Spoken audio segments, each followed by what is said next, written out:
Harare Kenny Chii out of Tare Chamisa Chii Danto Nikati Wasu mimi moti eka Wasu eka Nikati pressure chete eka right now eka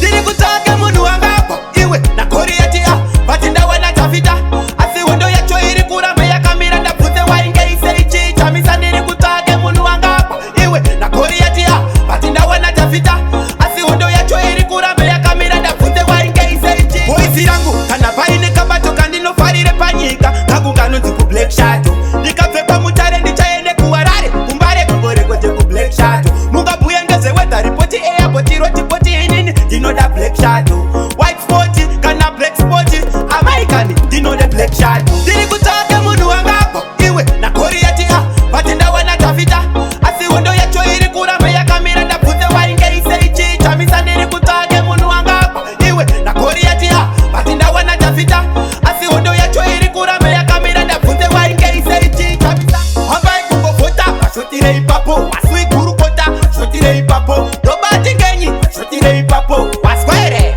shotire ipapo Jisa meru gau yange chichekse ni maikuru Eka wachapa te makuru Tawina isu mazitache kuru right now Diri kutake munu wangapa iwe na korieti Batinda wana tafita asi wendo ya choiri kurame ya kamera na pute wa ingei Chii Chamisa diri kutake munu wangapa iwe na korieti Batinda wana tafita asi wendo ya choiri kurame ya kamera na pute wa ingei Chii Boisi yangu kana paine kabato kandino farire panyika Kagungano ziku black shadow Nikafekwa mutare ndichaende kuHarare Kumbare kubore kote ku black shadow Munga buyengeze weta ripoti airport roti poti inini Dino da black shadow White spot kana black spot American dino the black shadow Diri kutake munu wangapa iwe na korieti Batinda wana tafita asi wendo ya choiri kurame ya kamera na pute wa ingei Chii Chamisa diri kutake munu wangapa iwe na korieti Batinda wana tafita asi wendo ya choiri kurame ya kamera na pute wa ingei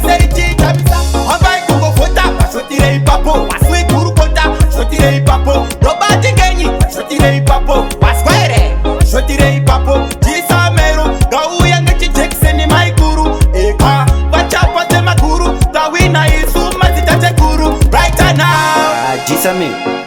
Nakashaika kupupiro pariro Naide kusenda ite mariro Eka